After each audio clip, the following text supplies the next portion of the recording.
Hi friends, അസ്സലാമു അലൈക്കും. അപ്പോൾ ഇന്ന് നമ്മൾ സൺഫ്ലവർ ഓയിലും പാലും വെച്ചിട്ട് വളരെ വ്യത്യസ്തമായ ഒരു മയോണൈസാണ് തയ്യാറാക്കുന്നത്. ഇതിലേക്ക് മുട്ടയും കിഴങ്ങൊന്നും ആവശ്യമില്ല. അപ്പോൾ നമുക്ക് ഇത് തയ്യാറാക്കുന്നത് എങ്ങനെയെന്ന് നോക്കാം. അതിനായി ഞാനിവിടെ ഒരു കപ്പ് പാലെടുത്ത് വെച്ചിട്ടുണ്ട്. അതുപോലെ തന്നെ ഒരു കപ്പ് സൺഫ്ലവർ ഓയിലും എടുത്ത് വെച്ചിട്ടുണ്ട്. നമുക്ക് ഏത് കുക്കിംഗ് ഓയിലും ഉപയോഗിക്കാം. വെളിച്ചെണ്ണ ഒരിക്കലും ഉപയോഗിക്കരുത്. വെളിച്ചെണ്ണ ഉപയോഗിച്ചാൽ അതിൻ്റെ ആ ചുവ ടേസ്റ്റ് തന്നെ മാറും കേട്ടോ.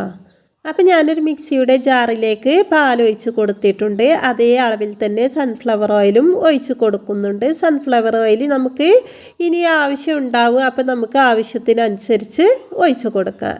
നമ്മൾ ഈ മയോണൈസ് തയ്യാറാക്കുമ്പോൾ ശ്രദ്ധിക്കേണ്ട കാര്യം, നമ്മൾ ഫ്രിഡ്ജിൽ വെച്ച പാലാണ് എടുക്കുന്നതെങ്കിൽ സൺഫ്ലവർ ഓയിലും ഫ്രിഡ്ജിൽ വെച്ചൊന്ന് തണുപ്പിച്ചെടുക്കണം. ഇല്ലെങ്കിൽ രണ്ടും ഫ്രിഡ്ജിൽ വെക്കാത്തത് തന്നെ ഉപയോഗിക്കാം.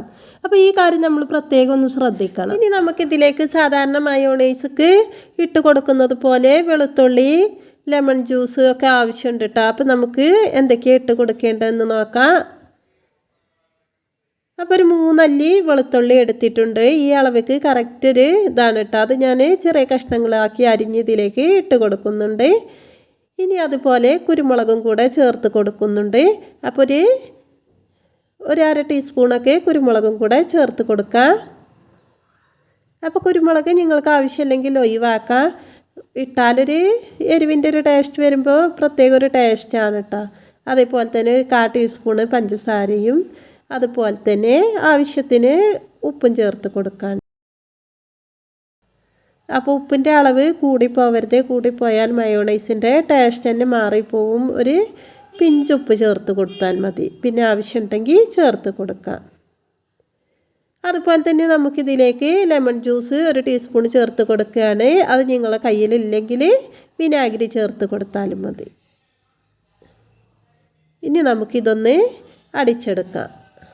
അപ്പോൾ ഇതൊരു ലോ ടു ഹൈ ഫ്ലെയിമിലായി ഒരു 30 സെക്കൻഡ് അടിച്ചെടുക്കാൻ ശേഷം അതിലേക്ക് ഒരു അര കപ്പ് സൺഫ്ലവർ ഓയിലും കൂടെ ഒഴിച്ച് കൊടുക്കുകയാണ്. നമ്മൾ ആദ്യം ഒരു കപ്പ് എടുത്തു, ഇപ്പോൾ അര കപ്പ് എടുത്തു കേട്ടോ. അപ്പോൾ ഇനി നമുക്കൊന്നും കൂടെ അടിച്ചെടുക്കാം. അപ്പോൾ ഇതാ ഞാൻ രണ്ടാമത് അടിച്ചെടുത്ത് വന്നിട്ടുണ്ട്. നമ്മുടെ മയോണൈസ് കറക്റ്റ് പരുവത്തിൽ ഇത് കിട്ടിയിട്ടുണ്ട് കേട്ടോ നമുക്ക്. അതേപോലെ തന്നെ നല്ല വൈറ്റ് കളറിലാണ് നമ്മൾ ഈ പാല് കൊണ്ട് തയ്യാറാക്കുമ്പോൾ കിട്ടുന്നത്. നമ്മുടെ കടയിൽ നിന്നൊക്കെ വാങ്ങുന്ന അതേ ഒരു ടേസ്റ്റിലാണ് കേട്ടോ. അപ്പോൾ നിങ്ങളിതുവരെ ഇതുപോലെ തയ്യാറാക്കി നോക്കിയിട്ടില്ലെങ്കിൽ തീർച്ചയായും ഒന്ന് ഉണ്ടാക്കി നോക്കുക. നമ്മൾ പല കൂട്ടുകാരും പറയാറുണ്ട് മുട്ട ചേർക്കുന്നത് കൊണ്ട് മയോണൈസ് കഴിക്കാറില്ല എന്നൊക്കെ. അപ്പോൾ അങ്ങനത്തെ കൂട്ടുകാർക്കൊക്കെ ഇത് വളരെ ഉപകാരമാകും. അപ്പോൾ നിങ്ങളിതൊന്ന് പരമാവധി ഒന്ന് ഷെയർ ചെയ്യുക. ഈ രീതിയിൽ മയോണൈസ് തയ്യാറാക്കുന്ന ഏതെങ്കിലും കൂട്ടുകാരുണ്ടെങ്കിൽ ഒന്ന് കമൻറ്റിലൂടെ അറിയിക്കാനും മറക്കല്ലേ.